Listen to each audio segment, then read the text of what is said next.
On the 7th of October, Jordan was called up as a reserve soldier. And a few months later, I went to volunteer in Be'eri. And our first exhibit in the exhibition is Be'eri. And it's actually, I called Jordan. I said, I'm going to volunteer in Be'eri. And all excited. And he said, you want to see where I fought? So I said, of course I do. So he marked on the map the houses that he was in. And I went there and I stood in these burnt houses. I smelled the smell. I walked around the house. It was overwhelming. It was traumatic. And I opened the floor and I find these shells. And I picked them up, I bring them home, and I create Be'eri, which is a piece of wood studded with these shells that I collected. And for me, this is the most important item in the whole exhibit. It's like a mezuzah, it's like a good luck charm for me. These shells say my boy, and they will be with me forever.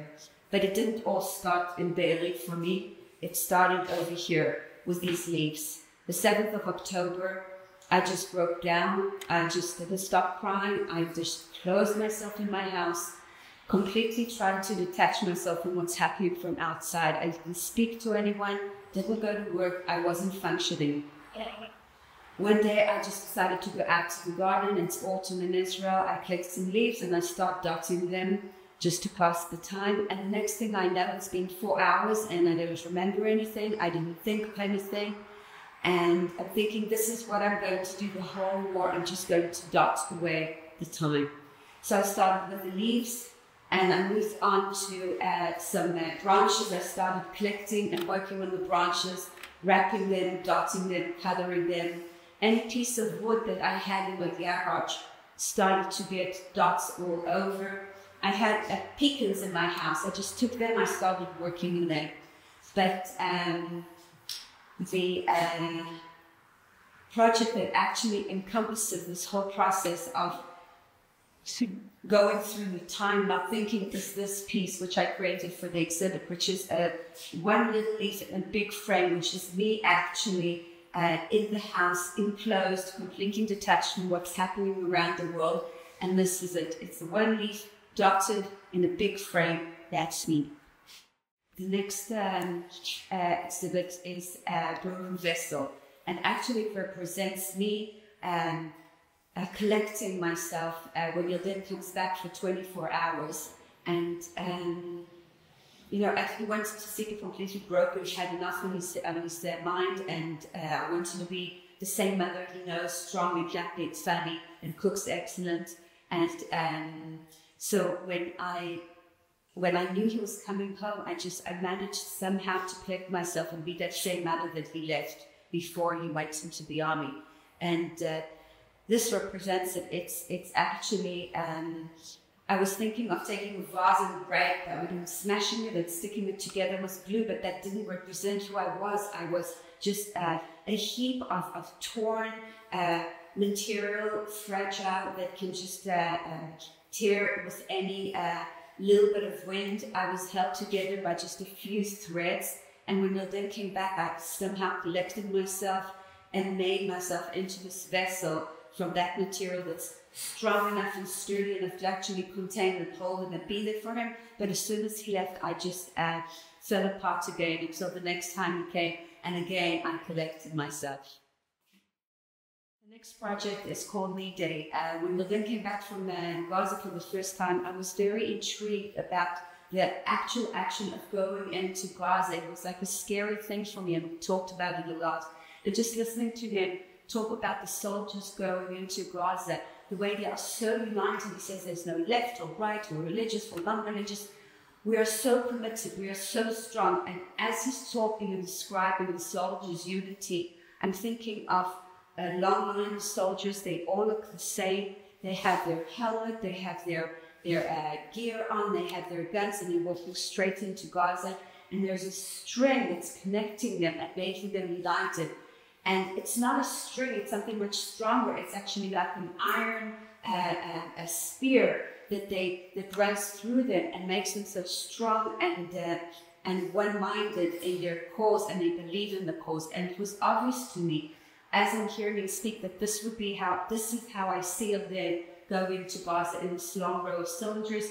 They're all slightly different, but they all really look alike. They have a different posture. They're all dressed the same, and they'll get us one of these soldiers. The next exhibit is called White Nights, which is actually a very black night. This is the night. It's not one time capsule that starts when I go to sleep and wake up. It's built out of a lot of moments that I'm lying there awake. The whole day I managed to get the thoughts out of my mind by the art therapy I was doing, and then I get into bed and everything comes back. And the night, instead of being one cohesive night, is divided into many moments of anger, frustration, being scared for your den. And in between them, I do fall asleep, and I sleep a very light and not peaceful night. And I wake up and I feel awful. I'm filled with bad feelings of being a bad mother. I can't believe I fell asleep. My son is fighting in Gaza, and I'm in bed, and I actually fell asleep. So I come back to this, and I'm angry, and I'm upset, and I'm feeling bad. And then I fall asleep. I wake up, I feel bad. And the whole night is this ping pong between these two places. And this work actually represents this place. The night is built from all these layers of falling asleep, waking up, falling asleep, feeling bad, feeling angry, crying. And the more layers there are, the darker the night is, and the deeper the night is, and it's the most scary night there is. This next project is about seeing the glass half full. I was always looking for something positive, and it always had to do with Yilden. Maybe someone saw him, maybe he managed to call, maybe one of the other mothers heard from her son, maybe the unit called me. And after making this piece of exhibit, I was looking at it closely, and I was wondering, which is the full side? Is it the black or is it the bare wood? I noticed that if I put the pieces in a certain standing, if it's standing like this, or if I flip it over like this, it gives me a completely different feel. And then I realized in what a bare emotional state I am, that every little change, I'm so aware, and my nerves are so open and raw that anything makes me jump. The next item is about panic attacks. I had a few. I don't know who's experienced it, but in my experience, it just comes out of nowhere. I'm in a supermarket, I'm choosing tomatoes, and suddenly I open my mouth and I can't breathe. I have no idea where it's coming from. Suddenly my mouth becomes the main organ I'm concentrated on, and the graphics is to express that fight for air, that you open and you're trying to breathe, you're trying to calm down. It doesn't happen only in panic attacks. I'm just walking down the street, I see a friend, I'm in a bad day, very fragile, and they just come up and they say, "What's up?" And I know that if I start speaking, my voice will quiver and I'll burst out crying. I'll be so embarrassed.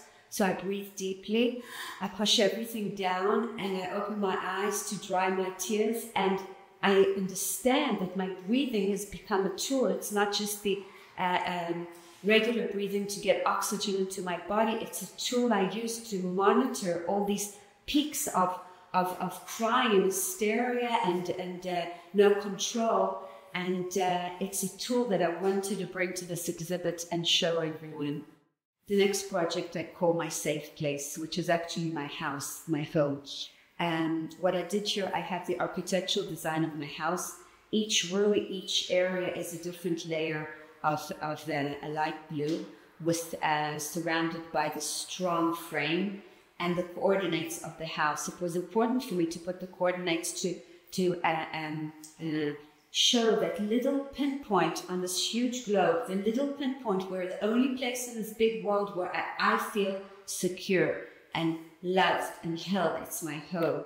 Everywhere I go, I just want to go back to my home. I chose to do it in blue because we are a family that love the sea, love the water. It's another place where I feel loved. I feel safe and comfortable. And I love the watery feel that the different layers bring. It gives me a real tranquil kind of feeling, which is what I feel in my home when I'm in my house, my only safe place.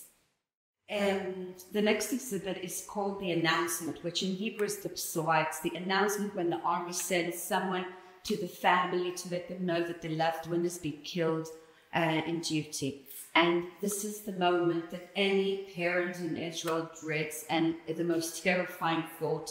And I wanted to deal with it because it's in every single household in Israel. My house has this long driveway, and I never paid any attention to my driveway until the beginning of the war, where the only way to enter my house is through the driveway. The thought of someone I don't know walking up the driveway became the most terrifying image, I could think of. I hate my driveway now.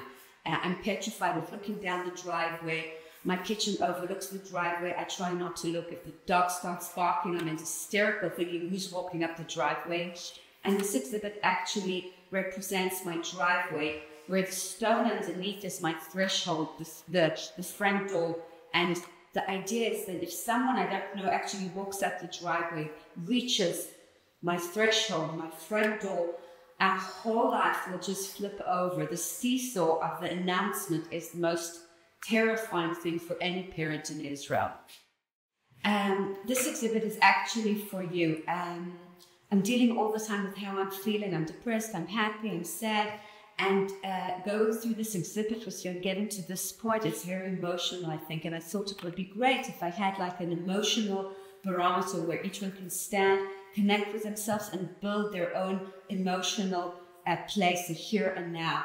And when I put up the exhibit and I put this on this table, it suddenly seemed so childish. And I thought, no one's going to do this. It's silly. I shouldn't use it.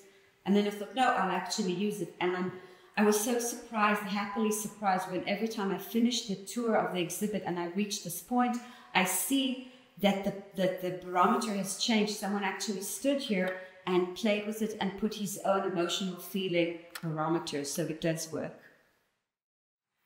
The last exhibit is Tsiprolix.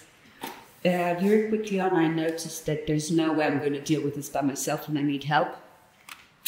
And I started taking Tsiprolix. It was important to me to bring this here because I know it's a very controversial kind of issue.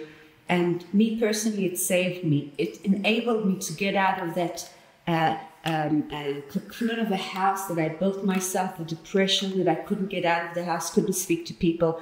I went back to work, I started leaving the house, started meeting my friends again, and it really saved me. So I decided to write a little poem about Tsiprolix and how it saved me. And that's it.